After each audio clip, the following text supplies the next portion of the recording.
রাধা কৃষ্ণ একটাই আত্মা, মানে একটাই আত্মা, দুটো দেহ ধরে একটা আত্মা, যারা কিনা দাপর যুগে নানা রকম লীলা পরিবেশন করেছেন জীব জগতের শিক্ষার জন্য। কিন্তু তারাই আবার ভাবলো যে প্রিয়সিনীকে ছেড়ে, প্রিয়াকে ছেড়ে, নিজের বিনোদিনীকে ছেড়ে তো থাকা যায় না মা। তাই বিনোদিনীকে সঙ্গে করে নিয়ে একটা আত্মা একটা দেহে হয়ে এলেন আমার চৈতন্য গৌরাঙ্গ মহাপ্রভু। কি করলেন? তাই জন্যই বলছে রাধা কৃষ্ণ একই আত্মা, দুই দেহ ধরি অনন্যে বিলাসে রস আস্বাদন করি, সেই দুই এবে আমার চৈতন্য গোসাই হরি নাম আস্বাদিতে দুহে হলো এখন ঠাই। অর্থাৎ দুটো আত্মা দুটো দেহ মিলে মিশে একটা আত্মা হয়ে গৌরাঙ্গ মহাপ্রভু হয়ে এলেন। তাই গৌরাঙ্গ মহাপ্রভুর বাম অঙ্গটা হলো রাধা অঙ্গ, আর ডান অঙ্গটা হলো কি কৃষ্ণ অঙ্গ, তাই না? তাই বলছে আপনারও চরণ ধরি গৌরাঙ্গ মহাপ্রভু আমার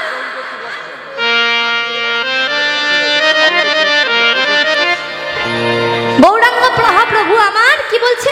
আপনার আপনি গোরা আমার ধরয়ে চরণে গৌরাঙ্গ কাঁদিছে। তাহলে নিজে নিজে নিজের পাটা ধরে নিজের চরণটা ধরে কাঁদছে। তাহলে কি বলছে? আপনারও বাম পদ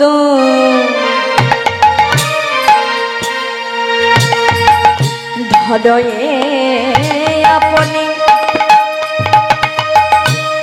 আপনি আপনার বাম পদ ধরয়ে আপনি আপনি বলি মোরে ক্ষমা করো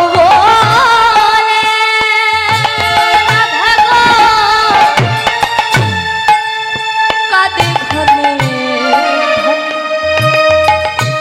ঘনে মোরে মোরে ক্ষমা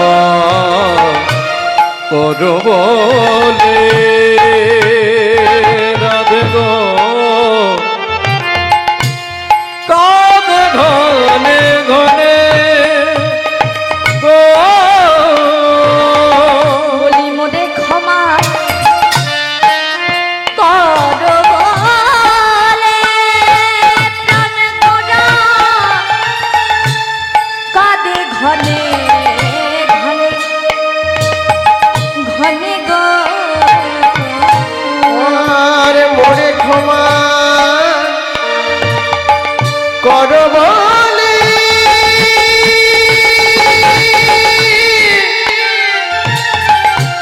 কাঁদে ঘনে ঘনে ঘনে গো। আমার গৌরাঙ্গ কাঁদিছে, গৌরাঙ্গ কাঁদিছে, গৌরাঙ্গ কাঁদিছে, আমার গৌরাঙ্গ কাঁদিছে। মনে মনে ক্ষমা করো বলে গৌরাঙ্গ কাঁদিছে, মনে ক্ষমা করো বলে গৌরাঙ্গ কাঁদিছে। মনে ক্ষমা করো বলে গৌরাঙ্গ কাঁদিছে, মনে ক্ষমা করো বলে গৌরাঙ্গ কাঁদিছে। ক্ষমা করো বলে গৌরাঙ্গ কাঁদিছে, মোরে ক্ষমা করো বলে গৌরাঙ্গ কাঁদিছে। ক্ষমা করো বলে গৌরাঙ্গ কাঁদিছে, ওই মোরে ক্ষমা করো বলে গৌরাঙ্গ কাঁদিছে। মনে ক্ষমা করো বলে ভাবে নিধি গৌরের ভাব, বলে ভবনিধি গৌরের ভাব। মোরে ক্ষমা করো বলে ভবনিধি গৌরের ভাব। মোরে ক্ষমা করো বলে ভবনিধি গৌরের ভাব। আমার গৌরাঙ্গ কাঁদিছে।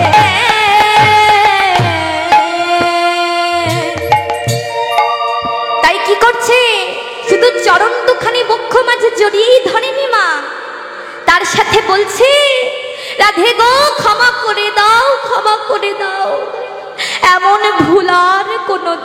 হবে না। তাই আজ এই ভাবে দেখে পার্শ্বদগণ কি করছে মা? বিভোরা হইলা প্রভু পুরবের ভাবে ভাবে গো আর বিভোরা হইয়া প্রভু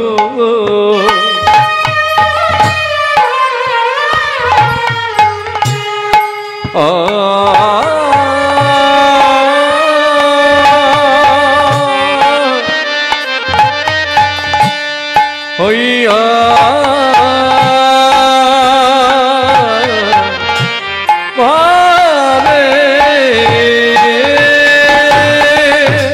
বিভোরা হইলা প্রভু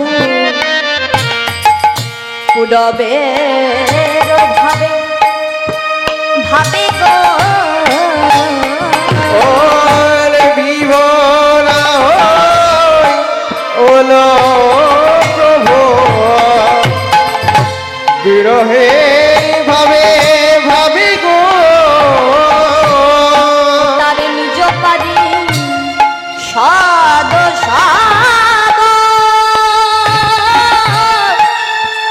কিছু কইছে না তারে গো ওর নিজ তরে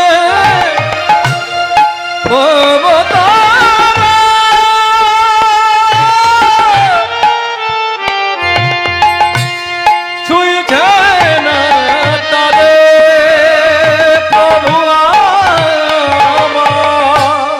বলছি আমরা কি আর বলবো কি আর বলবো কি আর বলবো কি আর বলবো মহাপ্রভুর ভাব দেখে কি আর বলবো আমরা মহাপ্রভুর ভাব দেখে কি আর বলবো মহাপ্রভুর ভাবে দেখে কি আর বলবো ওই মহাপ্রভুর ভাব দেখে কি আর বলবো মহাপ্রভুর ভাব দেখে কি আর বলবো আমরা মহাপ্রভুর ভাব দেখে কি আর বলবো মহাপ্রভুর ভাব দেখে মহাসূর্য গম্ভীর ভার মহাপ্রভুর ভাব দেখে বলবো মহাপ্রভুর ভাব দেখে কি আর বলবো মহাপ্রভুর ভাব দেখে কি আর বলবো আমরা কি আর বলবো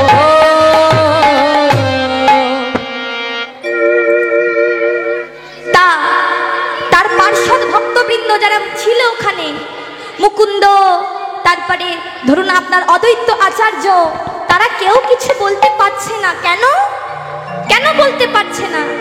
কারণ মা একটা জিনিস ভালো করে মনে রাখবেন, সমুদ্রে কোনোদিন গেছেন আপনারা? সমুদ্রে কে কে গেছেন দেখি হাত তুলুন তো দেখি। পুরী দীঘা কেউ গেছেন? আমার সাথে কি একটু কথা বলবেন? আমি কি আপনাদের ঘরের মেয়ে নই? হ্যাঁ কি না? নিজে যেচে করে আপনাদের ঘরের মেয়ে হতে চাইছি, আপনারা তো আমাকে পর করে ঠেলে দিচ্ছেন দেখতে পাচ্ছি। সমুদ্রে গেছেন? অনেকেই তো যেতে পারে না, হয়তো যায়নি, হয়তো আমি তাই জন্যই জিজ্ঞেস করছি। তো গেছেন তো মা, সমুদ্রে যখন যান কেমন ঢেউ হয় বলুন তো মা? কখনো বড় ঢেউ, কখনো ছোট ঢেউ, তাহলে ঢেউ আসা যাওয়া করেন।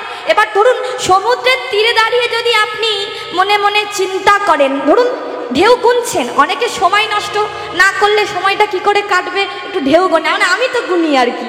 তা ঢেউ গোনার সময় কেমন করে আপনারা ভাববেন যে কোনটা বড় ঢেউ কোনটা ছোট ঢেউ? কি করে বুঝবেন? বুঝবেন কি? ধরুন একটা বড় ঢেউ বয়ে বয়ে এসে তীরের কাছে আপনার পাও ছুতে পারলো না, আপনি ভাবলেন বোধহয় ওই ঢেউটা আপনার পাটা ছোবে না, শুধুমাত্র আপনাকে ঠেলে ফেলে দেবে। কিন্তু দেখা গেল যখন আপনি মনে মনে চিন্তা করছেন যে এত বড় ঢেউটা বোধহয় আমাকে ঠেলে ফেলে দিতে পারে, তাহলে আমি একটু সরে যাই, সেফ জায়গায় চলে যাই। তোমরা কিন্তু কথা রাখছো না, তোমরা কিন্তু কথা রাখছো না, এগুলো কিন্তু ঠিক নয়। তারপরে কাকুরা সবাই মিলে তোমাদের পেছনে দিয়ে দেবে, ভালো লাগবে। চেঁচামেচি করো না বাবা, একটু শান্ত হয়ে বসো, ঠিক আছে? 2-3 ঘন্টা তো, তারপরে আবার খেলা করো, আনন্দ করো, কথা বলো, যা বলার মনে যা যা আসে সব বলো, ঠিক আছে?